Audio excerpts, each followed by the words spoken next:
नमस्कार बंधुगण, स्वागत समस्त को गोटे नुआ एवं क्विक वीडियो रे। ए वीडियो में आलोचना करबा Acharya Nagarjuna university one time exam opportunity 2026 पई की तार विषय रे।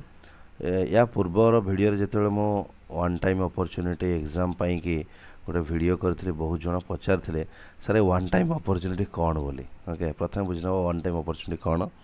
देखंतु आपण जेते सेमेस्टर एग्जाम दउछन ना, ओके, मन गोटे सेमिस्टर एग्जाम दौरान मन सेमिस्टर फोर्थ आप एग्जाम दौले राइट, तो आपड़ फेल हो गले। ओके, देन आप कौन कले रिभैल्युएसन अप्लाई कले, एगेन से आपणकर नो बेनिफिट आसला। ओके, देन आप कौन कले सप्लीमेंटारी एग्जाम देले।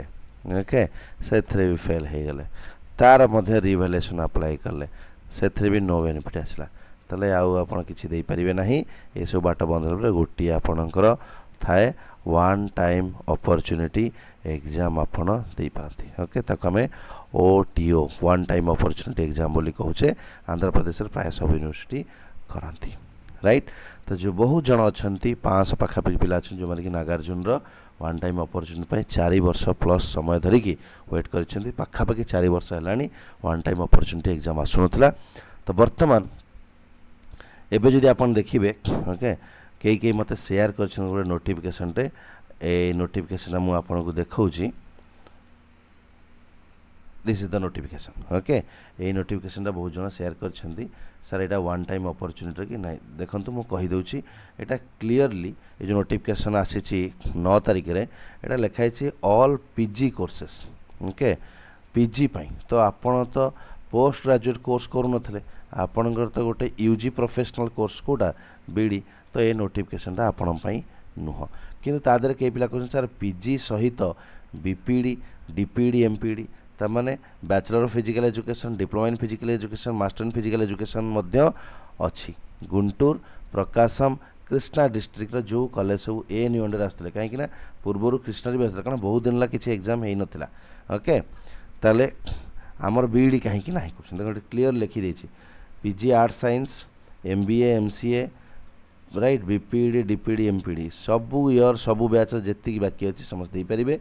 ता सहित MBA, LLM, MCA particular batch रो आउ DPEd BPEd MPEd MEd, okay, master in education भी देछि।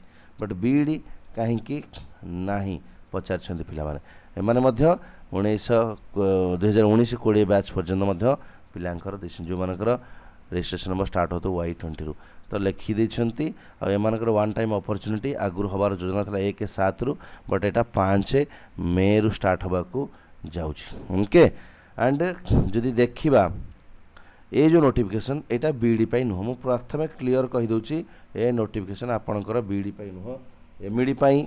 जदि एमईडी आपनकर बैक अछि ठीक अछि, बीपीडी डीपीडी सीपीडी अछि ताल ठीक अछि, किंतु बीडी पई ए नोटिफिकेशन नुह। जो माने भी शेयर करूछंती तो से मानकर बीडी जदि आपन करिछंती आ ओटीओ पई अपेक्षा करूछंती ताले ए नोटिफिकेशन आपन पई नुह। ताले आपन कहबे सर ताले हमर केबे आसीबो।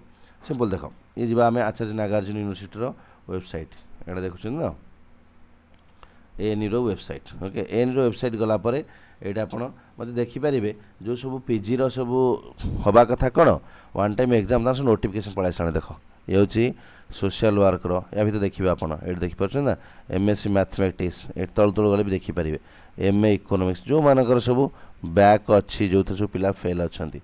केमिस्ट्री देखंतु MSc chemistry, right right, MCom एमती बहुत गुड़े सब नोटिफिकेशन आसीगला। जदि आप आचार्य नागार्जुन यूनिवर्सिटी की जिबे देखिए 9, 10, 11, 12 भितर बहुत गुड़े नोटिफिकेशन पूरा कम्प्लीटली पलि जाइए। ओके, बहुत नोटिफिकेशन आसी तार बीडी रो केबे आसीबो। बहुत जन पचास सारे एत तो सब आसिला हमर बीडी के आसले।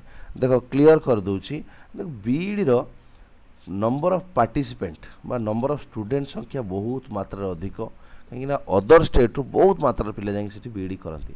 तेणुक देखो ये कौन कर बर्तमान पीजी रो arts plus science plus BPEd CPEd sorry DPEd and MEd एते सब कर स्टूडेंट ना केवल बीडी रे ताठू भी अधिक स्टूडेंट हो पारे सेतिक हो पारे।